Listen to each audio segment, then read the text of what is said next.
Hi there, you're listening to Gift Biz Unwrapped, episode 122. When I made my first sale, I realized I had something here, but I was still too scared to put my name on it. I was scared to own it. Hi, this is John Lee Dumas of Entrepreneur on Fire, and you're listening to Gift Biz Unwrapped, and now it's time to light it up.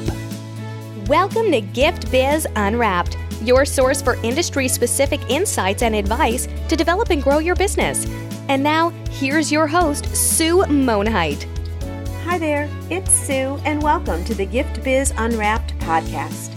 Whether you own a brick and mortar shop, sell online, or are just getting started, you'll discover new insight to gain traction and to grow your business.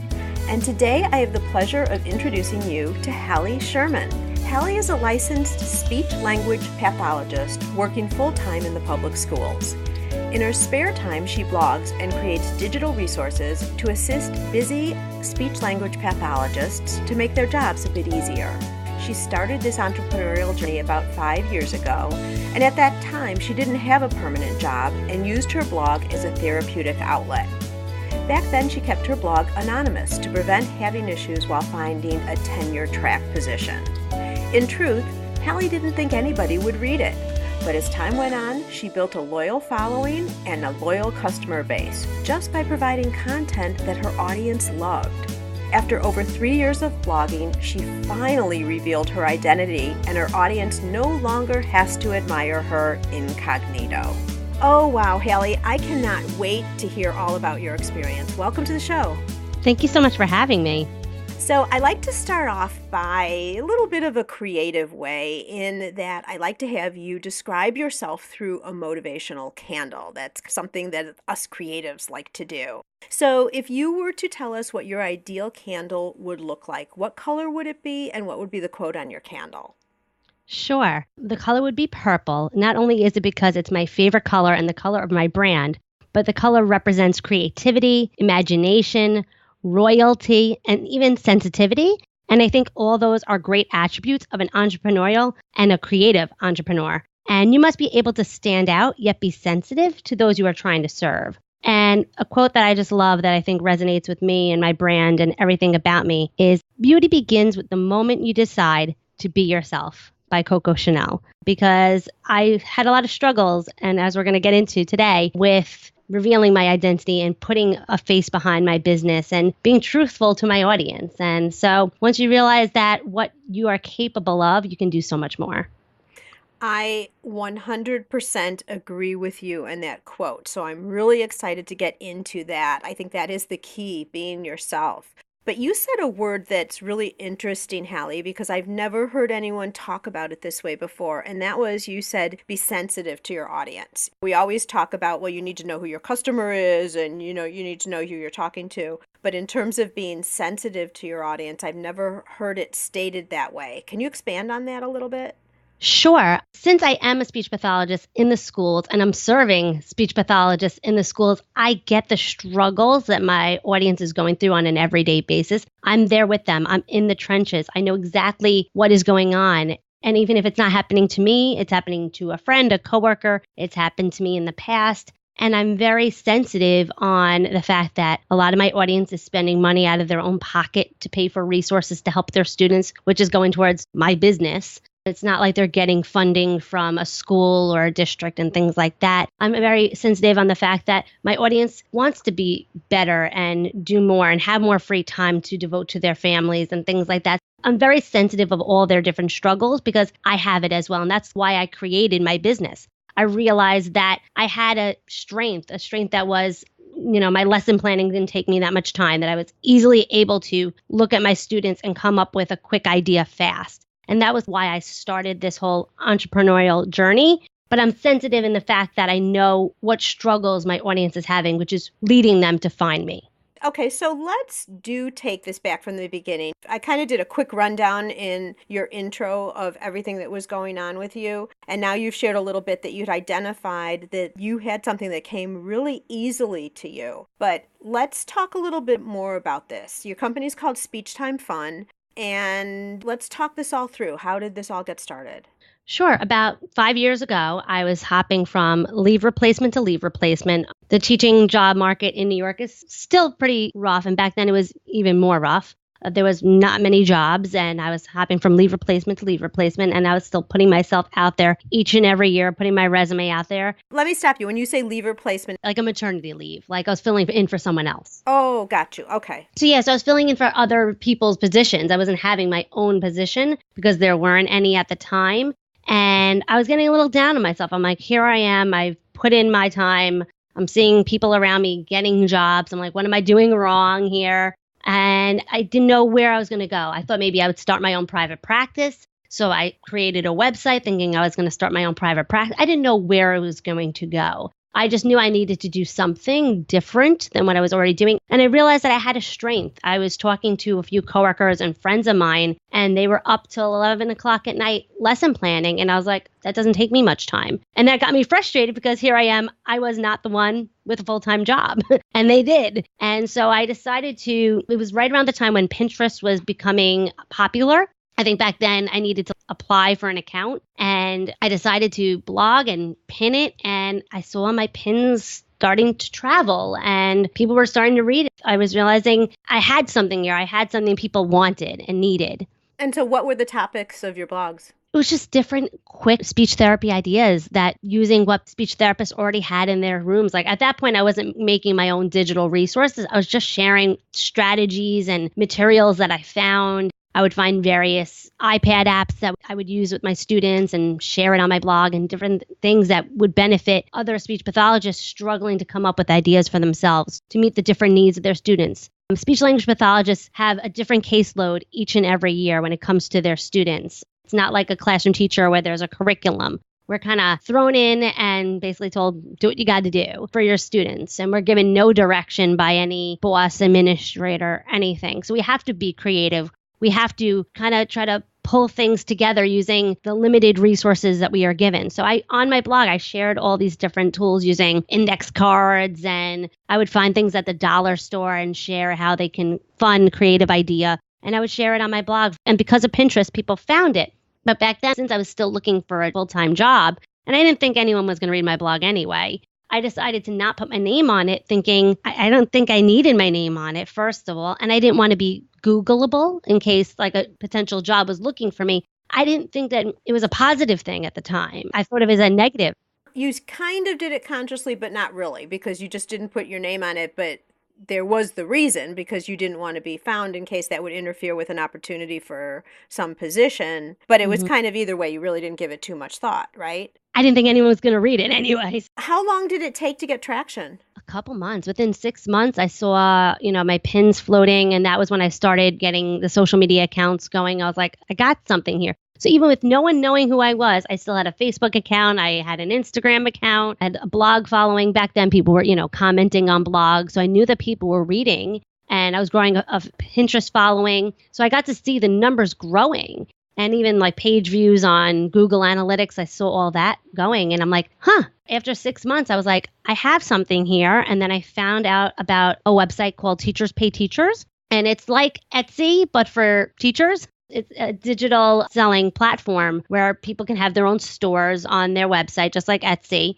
And I created a store for myself and started creating digital resources that people can purchase and download and print it out and put together themselves to use in their therapy rooms. And I thought, who's going to buy this from me? You were doubting yourself the whole way through, weren't you, Hallie? The whole way. I'm like, no one knows who I am. Here I am, I don't even have a full-time job yet. And when I made my first sale, I realized I had something here, but I was still too scared to put my name on it. I was scared to own it. Why? Partially because of the job situation. I was afraid of being Googleable. And I really honestly was afraid of what people might think, what coworkers might think, what friends might think. Even though you were getting traction and you were obviously responding to people's comments on the blog, so you were seeing all of this positive reinforcement, but you were still anxious about getting out there. I was still just worried about what people would think if they found me. I thought of it in a negative sense in the beginning. I don't know why. Were you thinking like, okay, if they know that it's me, then this will all go away. But as long as they don't know it's me, it's all good? Yes. Isn't that crazy? I thought that maybe if they knew it was me, they would say, I'm not buying from her now. Yeah, that's really interesting. Okay, Gift Biz listeners, is this resonating with you? Is there something that you're thinking of doing? And more than likely, you're not even starting and hiding behind it like Hallie was doing, but is there something where you just keep thinking to yourself, oh, it's for everybody else, but I'm not deserving or it's not for me? Just think about that a little bit as we carry on with this conversation. Okay, so you have everything out there. You're starting to put out some courses, and people are actually opening their wallets and spending money with you. That had to be so exciting. Oh, it was so exciting. Back then on their app, it would go cha-ching when you get a sale. Yay! And when you first heard that first cha-ching, you're like, wow. That can't be mine. Something must be wrong. I know. I had to check. I had to go on the website. I'm like, wait. And I realized I had something. I realized that people were enjoying what I was providing into the world. And over time, it made it easier to stay hidden. I was afraid that my audience would be mad at me if I all of a sudden came out and revealed my identity. I even had friends and coworkers purchase from me, not knowing it was me. Oh, wow. Did you ever have conversations where someone would say, oh, you should go to this site and check it out and see? And then it was really you? It was me. It happened several times.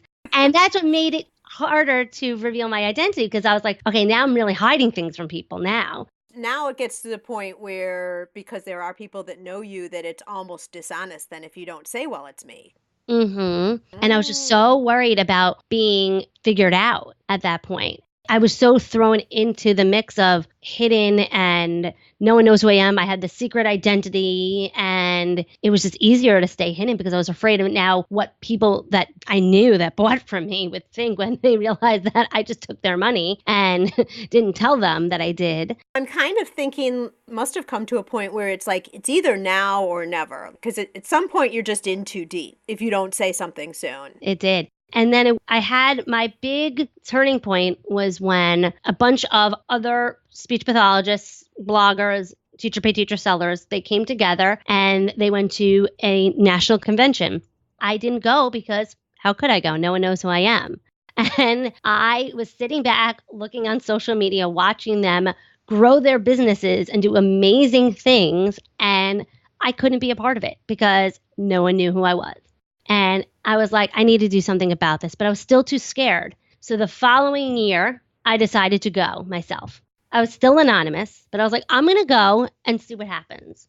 And when I was there, I had numerous conversations with customers, with fellow entrepreneurs in the same industry as myself. And they were like, what are you scared of? You're holding yourself back. Like they were almost like they were mad at me. I'll never forget this. They said to me, I don't trust you. I don't know you. How can I work with you? I don't know you. Interesting. And I was like, I was like, here I am. I have all this credibility because I have all these products. I've been blogging for 3 years now. I should have credibility, but I didn't because no one knew my name. No one even knew that I was a licensed speech pathologist. They trusted me when I said that I was, but there was no proof because they couldn't check my credentials even. And after that conference, I came home from Denver. I sat down with my husband. I said, I'm revealing my identity. This is it. I'm done. I'm doing it. And I started doing little teasers on social media. And I got together various other bloggers in my industry. I said, will you help me out? And they were like, yeah, we'll help. We'll make this big. Like, we're going to really showcase that you're a real person since we met you now in person. And I did a whole big giveaway and a whole big party on my blog and on social media. I made it big and I was like, I'm going to do this. I'm going to do this right. And I've been in the last, 2 years now, I've been still making up for lost time. And in the meantime, I've been now hopping on Facebook Lives, doing webinars. I'm speaking at conferences now. I'm now on your podcast. All these things would have never happened if I was still anonymous. And I've made it my business to go above and beyond to make up for lost time because 3 years went by that I lost, that no one knew who I was. I couldn't share stories. I couldn't show that I was a real person and be sensitive. I couldn't be sensitive when I was anonymous because I was afraid to reveal too much. So now I'm so able to do so much more now that I reveal my identity. Right. Okay, I have a million questions here now, of course. It's so heart-wrenching that you were the one holding yourself back and people were just open to you already, just meeting you at that conference and saying, yes, yes, yes, go for it. So you go home, you talk to your husband, but still inside you had to be so anxious and so nervous. But what did you do? You didn't just like a little bit reveal your identity. You made it this big thing.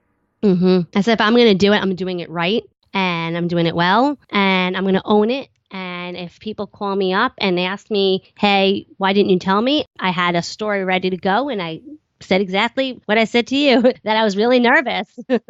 And it can be a true story. I mean, everyone can relate to this. I think everybody, and the few, maybe 2% of the population who has no self-doubt ever, if that even exists, can totally relate and understand. There's been a situation in their lives where that's happened too. Talk to us a little bit about your party, like what you did on social media. And the reason I'm asking you this is I'm a big advocate. You know, we have a lot of listeners who only have online shops.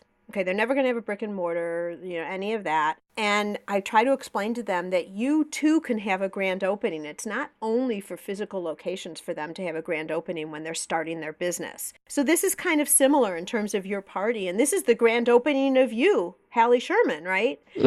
Talk a little bit about what you did there. I had a week long of blog giveaways. I was giving away my free resources. I was giving away gift cards. I had people donating to me. I reached out to people and I was like, hey, I'm doing this big reveal. I'm going to get a lot of traffic because people are so curious to know who I am.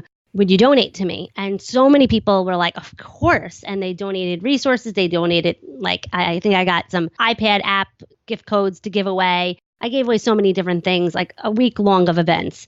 And so how did you promote it? Pinterest. Back then I wasn't doing Facebook ads, just using social media. Back then the algorithms weren't that crazy. When you say back then, what year was this? What year was your reveal? 2015. Okay, so a couple years ago, year and a half, 2 years ago, something like that. Okay, so no ads, really no money spent. It was all social media and organic messaging, really. By asking other people to help donate, I was also hoping that they would share it on their social media to bring people to my blog post where I went through my story. I showed pictures of myself. I shared little snippets of information I never shared before, where I went to college, the state that I live in. I was still nervous about giving too many details away. I mean, that's also something that we all probably struggle with, how much to reveal, because we still want to have some things private. But I just gave away enough of information that people knew I was credible and they can trust me. And I just showed my face. I had to get used to taking selfies. That was something I was not comfortable with. All right. Okay. So that is the logistical side, if you will. Now, internally, Hallie, like in your heart, how did you get yourself to do it? I just had to do it. It was like a Band-Aid. I had to just rip it. Like when I came home from that conference, it was honestly in like a 2-week span. I was like, I'm just doing it. I'm going. And I haven't looked back ever since. The momentum has just continued to grow. And I see the feedback and the results. When people were saying to me, thank you so much for revealing, and thank you so much for helping me with A, B, and C, and your blog posts and your resources have given me so much motivation and inspiration. That keeps me going. Otherwise, I haven't had a chance to sit back and say, oh my God, people know who I am now. Right. Tips for people then who are in this type of a situation. It sounded like you didn't even let yourself think. You just said, okay, I know I've got to do it. I'm going to put this together. You clearly strategized and planned the reveal because you had the whole structure and the rollout and all of that. But then when you actually did it, did you just like shut your brain off and say, we are in performance mode. I'm not thinking, I'm going to just do this? Yes. And I realized that I had a talent and something that I should own and be proud of. And when I started telling people, I started getting that elevator speech going, like, hey, this is what I do. And I started telling people and people were like, wow, that's awesome. You have to teach me how to do it. And that was the responses I kept getting. And I'm like, why was I scared? What was I afraid of? And no one's given me any negative responses ever since then. And that's kept me going. Well, that, and now you're seeing what you were missing out on by not revealing yourself earlier, which is really, I've never heard anybody do this before, Hallie, and it's just so interesting for everybody to see that they're just keeping themselves back. However, what I would say also is you did prove that you had something that an audience wanted. So it was kind of nice for you in that situation back then to just test some things out. If you didn't feel comfortable with getting your name out, and truly you had a good reason, just in case, for the position, to get a position, if that would conflict or whatever. But would you say that maybe it was good in the beginning, you just should have come out a little bit earlier? Oh, definitely. Once I saw the first pin go viral, I should have revealed my identity. Once I realized that I had something that people wanted, I should have owned it. I should have never, looking back, I take back so many mistakes, but everything happens for a reason. I truly believe that. I needed to go through the motions of being scared and going to this conference and realizing that I was missing out on so many opportunities because I realized in my heart that I wanted those opportunities. I didn't think that 5 years ago. 5 years ago, I just wanted someone to read my blog. That's all I cared about. So would you recommend for somebody in your situation to test the waters behind the scenes like you did? And just if they get traction, then come on out. If someone's really nervous and they just want a test system, or would you just recommend coming out right from the start? There's definitely benefits for both. If you are hesitant and nervous and worried about whatever reason, whether it's a full-time job that you have at the time, or you're not sure if people are going to like whatever you're producing and you're nervous to put your name on it, then try it out. Why not? But don't wait 3 years. Once you see that people are investing and liking your stuff, put your name on it, own it, put a personality behind it. That's been the best thing I can do. Even just doing an Instagram story, people say to me, wow, I love your accent. You're clearly from New York. And no one was able to do that before. And so many people are like commenting back like, oh, I have a cousin that lives in New York. I love hearing your accent. And then people are able to connect with something as simple as that I couldn't do before. And that could lead to more sales and growing my audience. And now I'm able to do so much more that sky is the limit. I couldn't be in this situation if I didn't put my name on it and my face and my personality. Yeah, absolutely. All right. So I think we've gotten the message down in that you just do it. You don't think about it. If this is the direction that you're taking, you just go ahead and let yourself be out there and don't second guess yourself. Just be yourself. And back to your point with your candle quote is be yourself and don't try to be anybody else. Because when you try to be somebody else, it comes across as inauthentic. You can spot it a mile away, right? So just be yourself. Some people are going to love you. Some people may not so much. And that's perfectly fine too. But now you're also talking about this whole live aspect. You're going on Instagram, you're doing stories or Facebook Live or whatever. That's a whole nother realm, right? Because that's not just saying, okay, I'm this person behind the words. That's putting your face in front of a camera. Yes, that was scary in itself. I mean, for someone who is scared to put their name on anything, to then be raw and real on live video, it was a whole nother ball game. But I realized that I had to. In this industry, I had to stand out. I had to fight algorithms, and I had to put myself out there in order to see the growth and sales that I wanted and I felt like I deserved. So again, you just decided you were going to do it, and that's it. I did it once, and I saw the response, and I was like, I got to keep going. In the beginning, I was a lot more consistent. I was doing Periscope, I think, once a week, maybe twice a week.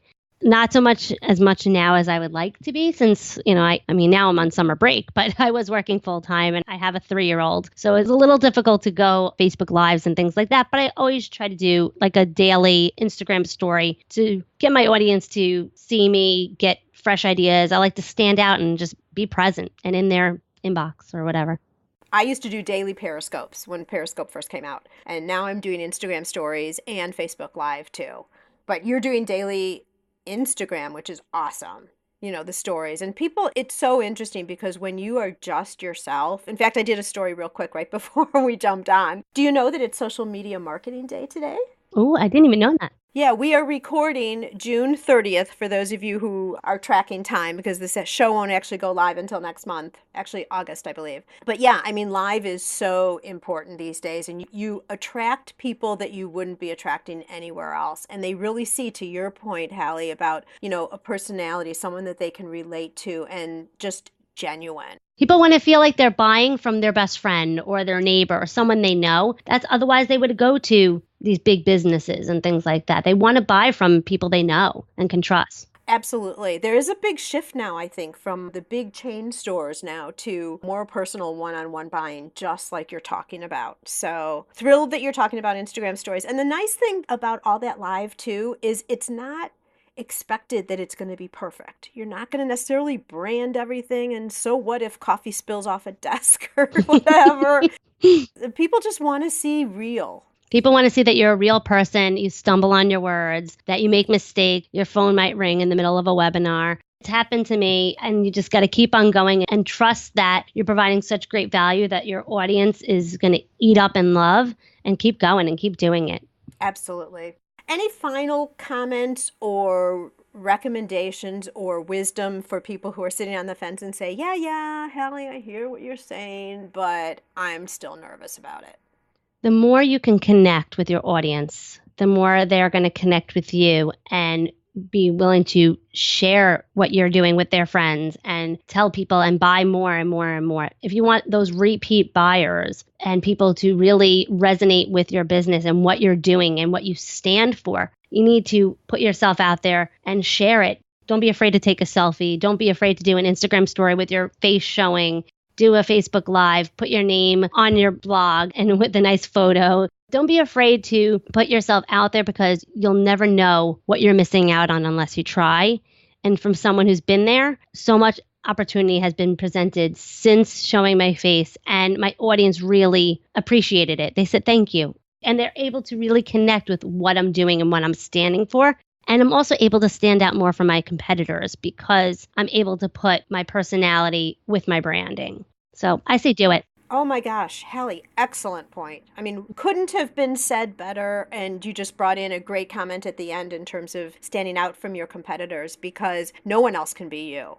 So let's even say somebody was trying to do something similar to you. No one can still do it in your way. Everybody is themselves. So everybody can have that advantage.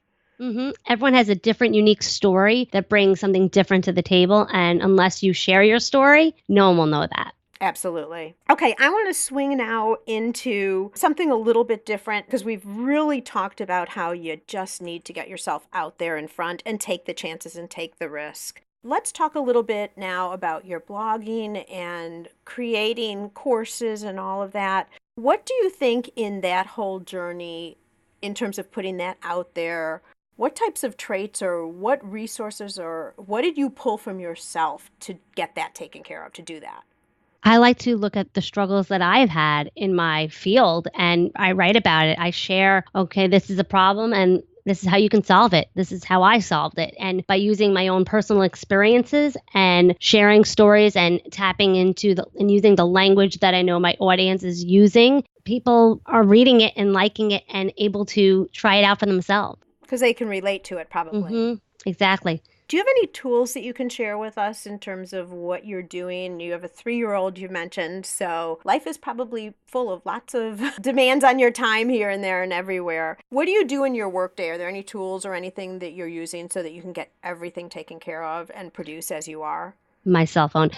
I just take photos wherever I can and I batch them out, and I use lots of folders in a Dropbox app on my phone that can connect to my computer. This way, when she goes to bed, I can easily transfer everything over and use. I love using Canva to keep my branding intact and make quick templates for myself so I can easily make Pinterest images of my resources that I create and of my blog post ideas. So that's something that just saves me a lot of time. I just use my templates with my colors and my fonts and all that stuff. And then I also just love anything that automates my business as much as possible. So I use a lot of Tailwind. It's a scheduling platform for Pinterest. This way I can set it and forget it. I have all my pins of my blog posts and my Teachers Pay Teachers resources scheduled out for a month, and I don't have to think about it. I love also using Meet Edgar to schedule out my Facebook and Twitter posts. So this way I can also set it and forget it. So anything I can really keep as automated as possible because I'd like to be able to sleep and eat. And I work a full-time job, so I need to be able to automate as much as possible. Oh my gosh, we didn't even talk about that. Yeah. So you are so stressed with time. And I totally agree with you. I'm not as familiar with Tailwind, but I understand it's a similar thing, I think, to Meet Edgar, but it's for Pinterest. Yes. The other thing that's so great about Meet Edgar is it will continually rotate your posts if you want to. So that's really helpful too for timing. You have it down pat, Hallie. And I also love Meet Edgar because you can schedule different categories to different times of the day and different days of the week. So I know how my audience is feeling on a Monday morning, and I can post something specific in that kind of category of coffee, tired, stressed out, upset the weekend's over. And I can schedule out different things based on their mood and interests. And I want to underline that here in terms of posting and the types of posts that you're doing, where Hallie is saying, she understands that her audience might need a little jump start on a Monday morning. And so any posts that are more related to that can jump into the Monday mornings. What is that for your audience? Think about that. Just not posting, not just putting things up in the time frames that you want, but what is the specific topic of the post and how does that then link into what your customer might be experiencing at that point in time? Excellent comment, Hallie. All right, is there a book or another resource that you tap into regularly to help you enhance your posts or continue your learning? I'm always listening to podcasts. Every time I'm in the car going somewhere, I have a podcast going so that I can always learn. I always try to stick to a topic, whether it's blogging or Instagram or Facebook ads, and I will create a little playlist for myself. And whenever I'm on the go or if I'm going for a walk with my daughter in her stroller, I'm listening and learning and taking in as much information as possible because algorithms are always changing. Social media is always changing. There's always new tools out there. I want to be the first to know it. Absolutely. Totally agree. Well, I'm hoping you're listening to ours because especially you're going to be on. Of course. Are there a couple of others that you would reference? I love Social Media Examiner. That's always a good one. Oh, yeah. Michael Stelzner's. Yours, Amy Porterfield. Those are some, just to name a few that I, listen to regularly. Ask Pat. Those are all my favorites too, Hallie. Mm-hmm. Absolutely. You guys are my go-tos. Yay! All right, Gift Biz listeners, just as you're listening to the podcast today, you can also listen to podcasts and audiobooks with ease. I've teamed up with Audible for you to be able to get an audiobook on me for free. All you need to do is go to giftbizbook.com and make a selection. That's giftbizbook.com. All right, Hallie, now I would like to dare you to dream. I'd like to present you with a virtual gift. It's a magical box containing unlimited possibilities for your future. So this is your dream or your goal of almost unreachable heights that you would wish to obtain. Please accept this gift and open it in our presence. What is inside your box? The ability to continue to share my gift of creativity and passion. I want to keep helping busy speech language pathologists that are seeking assistance. I know that they're always looking for creative ideas, and I hope to always have those ideas to share over a long haul because I love giving back to a field that I love. I truly love what I do. I love helping my students each and every day, and I hope to just keep that momentum going. I hope to always have the energy and drive and the ideas to keep flowing so I can help the audience that I'm trying to serve. Fabulous. And what is your favorite venue? Is it speaking or what's your very favorite part? I love it all. I don't speak live as much as I, would love to just because of time. But I have some live speaking events coming up in the future, in the next few weeks, actually. Now that I'm off for the summer, I try to book a few. But I love any way that I can teach. I've done a few webinars. I love being able to just share free, valuable ideas. I don't need anyone to necessarily buy anything from me. I just love helping and sharing and helping others learn and grow. Beautiful. How can our listeners get in touch with you? If there was one single place you would direct people to because they're out walking their dogs or in the car or something and they can't look at the show notes page right now, if there was one place you would tell them to look that they can remember, what would that be? They can visit my blog, speechtimefun.com, and there's links there to find me on all of my social media platforms if you want to see what I'm doing over there to get some ideas. And if you really want to dig deep into my blog, and you can probably find the blog post where I revealed my identity as well.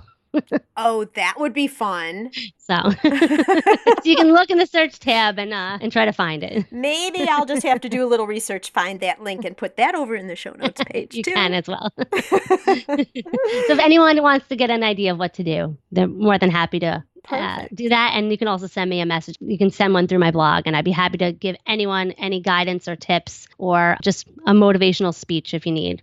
Oh, Hallie, thank you so much. That's wonderful that you offer that up. My pleasure.